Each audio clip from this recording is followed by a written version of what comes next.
আন্তর্জাতিক জলসীমায় মার্কিন নৌবাহিনীর একটি যুদ্ধ জাহাজের ওপর দিয়ে দুটি যুদ্ধবিমান উড়িয়েছে ভেনেজুয়েলা। বৃহস্পতিবার দিনগত রাতে মার্কিন প্রতিরক্ষা বিভাগ এ তথ্য জানায়। বিবৃতিতে তারা এই কাণ্ডকে অত্যন্ত উস্কানিমূলক বলে বর্ণনা করে।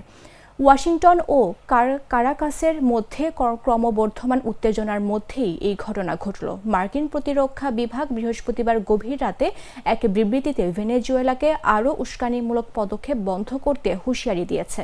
সতর্ক করে বলেছে, গাইডেড ক্ষেপণাস্ত্রবাহী মার্কিন জাহাজ জেসন ডানহামের ওপর দিয়ে ভেনেজুয়েলার বিমান উড়ে গেছে।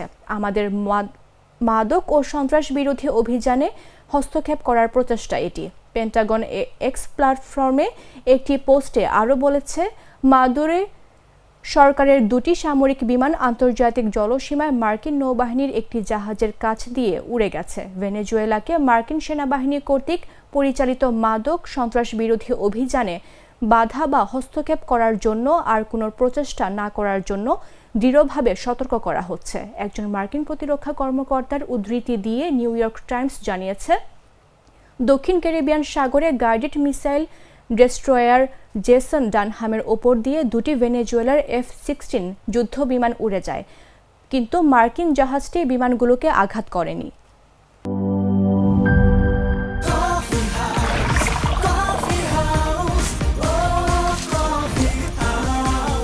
কফি হাউস, প্রতি চুমুকে আড্ডা জমে।